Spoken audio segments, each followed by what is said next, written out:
校長、各位老師、各位同學，大家好。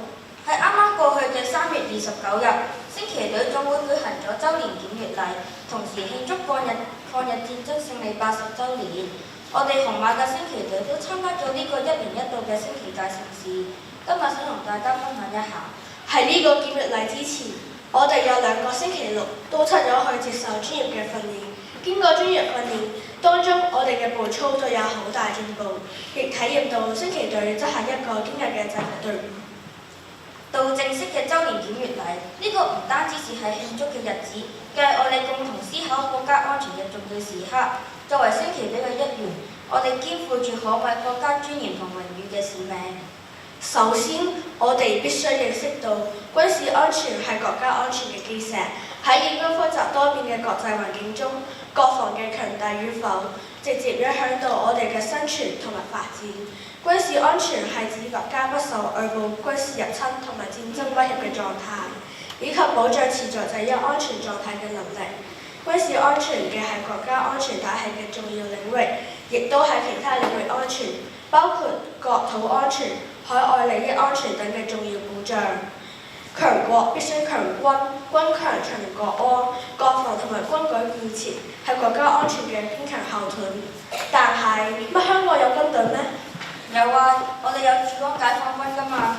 1997年7月1日，香港回歸祖國，當日零時，中國人民解放軍駐香港部隊進駐香港，履行保衛香港嘅神聖使命。駐港部隊係中華人民共和國中央人民政府派駐嘅香港負責防務嘅國家武裝力量，由陸軍、海軍、空軍部隊組成，係一支3軍合成部隊。同時，駐港部隊係國家主權嘅重要體現，係維護一國兩制嘅重要力量，係維護香港繁榮穩定嘅重要基石。責任重大，使命光明。作為香港市民，應深刻認識駐港部隊在國防和保衛香港嘅重要力量，係重要角色，以及積極支持駐香港部隊嘅有關活動，例如參加軍營開放日等活動，增加了解軍事知識同駐港部隊嘅情況。此外，若發現有懷疑涉及軍事安全泄漏嘅事件時，應立即向香港警務處國家安全部門舉報。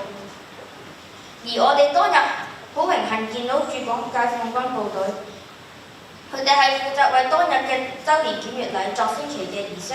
我都係第一次見到解放軍，佢哋真係好威武啊！而佢哋嘅步操真係令我哋大開眼界，可以親眼近距離見到軍人步操同升旗，真係好難得啊！作為青年一代，我哋要時刻保持對國防事務嘅關注，增強我哋嘅國防意識。我哋嘅任務唔單止係展示軍事力量，更要培養堅毅不拔嘅意志，為國家安全貢獻自己嘅力量。而參加升旗隊正正培養堅毅不拔嘅意志，我都覺得自己成為咗升旗隊隊員之後，培養咗自己堅毅嘅意志。而當日我哋同65隊嘅升旗隊分別有老師隊、青年隊、中學隊、小學隊、幼稚園隊同埋特殊學校隊。見到唔同界別嘅人都為國家安全出一分力，真係覺得好壯觀啊！其次，政治安全同樣不可忽視。政治安全係社會穩定嘅保障，係人民幸福嘅重要基礎。